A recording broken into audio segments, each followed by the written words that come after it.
আপনাকে যদি প্রশ্ন করা হয় বিশ্বের সবচেয়ে শক্তিশালী দেশ কোনটি,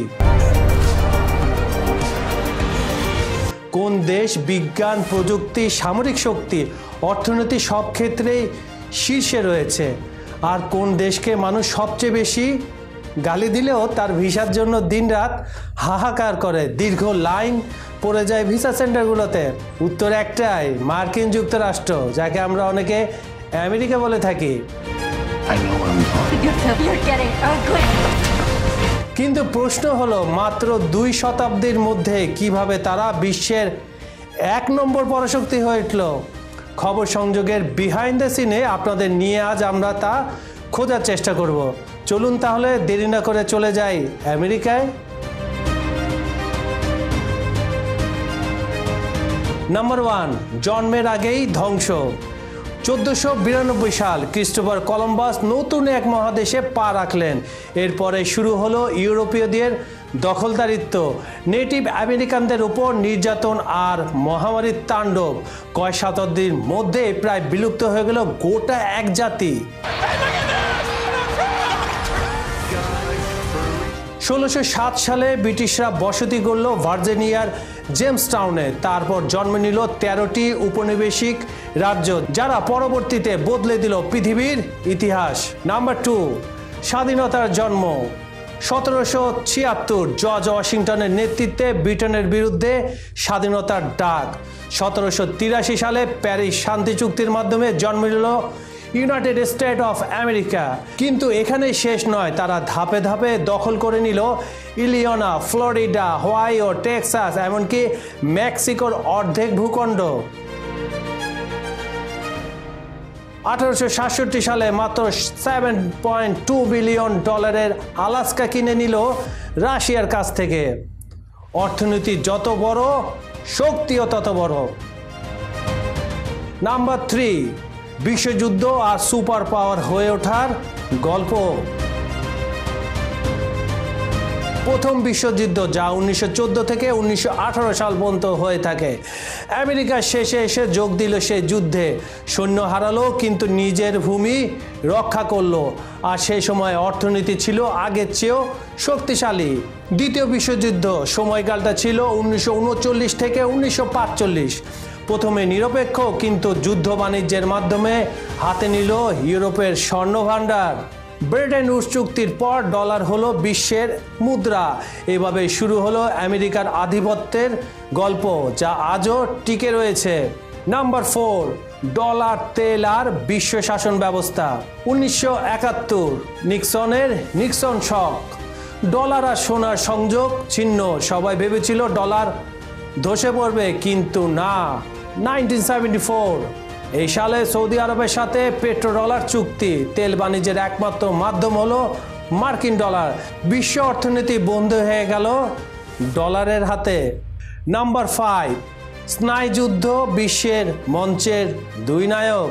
1947 থেকে 1991 যুক্তরাষ্ট্র বনাম সোভিয়েত ইউনিয়ন, ক্যাপিটালিজম বনাম কমিউনিজম, বিদ্রোহে অর্থায়ন আর নিষিদ্ধদের প্রশিক্ষণ। সবই করা হলো শুধু উদ্দেশ্য একটাই ছিল, বিশ্বকে নিজের প্রভাবে আনা। অবশেষে 1991 সালে সোভিয়েতের পতন হয়ে গেল। মঞ্চে দাঁড়িয়ে রইল কেবল একটি নাম, United State of America. Number 6, পররাষ্ট্রনীতি, শক্তি আর ছলনার খেলা। আমরা এটা ছলনার খেলা না বলেও বলতে পারি কৌশলের খেলা। আমেরিকার 3টা ভিত্তি থাকে: ডিফেন্স, ডিপ্লোমেসি, ডেভেলপমেন্ট। সামরিক ক্ষমতা, 750-টিরও বেশি মিলিটারি বেস। বাজেট 9 দেশে যোগফলের থেকেও অনেক অনেক বেশি। অস্ত্র ব্যবসা, যুদ্ধ লাগুক আর না লাগুক, আমেরিকা সবসময় লাভবান হচ্ছে। বিশ্ব অর্থনীতিতে নিয়ন্ত্রণ, IMF, ওয়ার্ল্ড ব্যাংক, WTO সবই তাদের হাতের মুঠোয়। তৃতীয় বিশ্বকে ঋণ দিয়ে একেবারে বন্দি করে দেওয়া। জোট গঠন, ন্যাটো, কোয়াডা, আকোসা প্রতিপক্ষকে কোণঠাসা করার জন্য যথেষ্ট। মিডিয়াতে কি কি রয়েছে? CNN, ফক্স, হলিউড, সাংস্কৃতিক সাম্রাজ্য। বিজ্ঞান প্রযুক্তি, অ্যাপেল, গুগল, মাইক্রোসফট। বিশ্ব শাসনের ডিজিটাল অস্ত্র। তারা মেধার ব্যবহারও করে। আইনস্টাইন থেকে ইলন মাস্ক সবাই হয়ে গেল আমেরিকার সম্পদ। মার্কিন যুক্তরাষ্ট্র তার সূচনা লগ্ন থেকে মেধাবীদের মূল্যায়ন করে আসছে। তাদের অভিবাসন নীতিও এক্ষেত্রে বেশ আকর্ষণীয়। বিশ্বখ্যাত বিজ্ঞানী আইনস্টাইন একজন জার্মানি হওয়া সত্ত্বেও তিনি জনপ্রিয় হন আমেরিকায় এসে। বর্তমানে বিশ্বের শীর্ষ ধনী ইলন মাস্ক জন্মসূত্রে একজন দক্ষিণ আফ্রিকান, তবে তার সমস্ত অর্জন একজন আমেরিকান নাগরিক হিসেবে। এরপরে গুগলের সহ প্রতিষ্ঠাতা সার্গেই ব্রিন, যার জন্ম শত্রুপক্ষ রাশিয়ায়, তার বাবা মাও রাশিয়ান। এমনকি ইউটিউবের সহ প্রতিষ্ঠাতা জাভেদ করিম এবং স্টিভ চেনও জন্মসূত্রে আমেরিকান নন। প্রতি বছর বিশ্বের নানা প্রান্ত থেকে মেধাবী শিক্ষার্থী ও গবেষকরা যুক্তরাষ্ট্রে যান এবং নিজেদের বিকশিত করার সুযোগ পান। এক্ষেত্রে আমেরিকা সবসময় সহযোগিতা করে আসছে, আর এটাই তাদের মাস্টার মাইন্ডের খেলা। এই মেধাবীদের ব্যবহার করে বিশ্ব রাজনীতিতে যুক্তরাষ্ট্র তাদের অবস্থান আরও সুদৃঢ় করেছে। হ্যাঁ, আমেরিকাকে অনেকে আধিপত্যবাদ, বৈশ্বিক অশান্তির অন্যতম কারণ বলে থাকে, তবু অস্বীকার করা যায় না গণতন্ত্র, মানবাধিকার, স্বাধীনতা আর সাংস্কৃতিক শক্তির নামে যে প্রভাব তারা বিস্তার করেছে তার কোনো রাষ্ট্রের পক্ষে কখনো সম্ভব না। আজকের বিশ্ব একটাই সত্য জানে, তুমি আমেরিকাকে ভালোবাসো বা ঘৃণা করো, কিন্তু আমেরিকাকে উপেক্ষা করার ক্ষমতা তোমার নাই, যে দেশটির নাম ইউনাইটেড নেশন অফ আমেরিকা।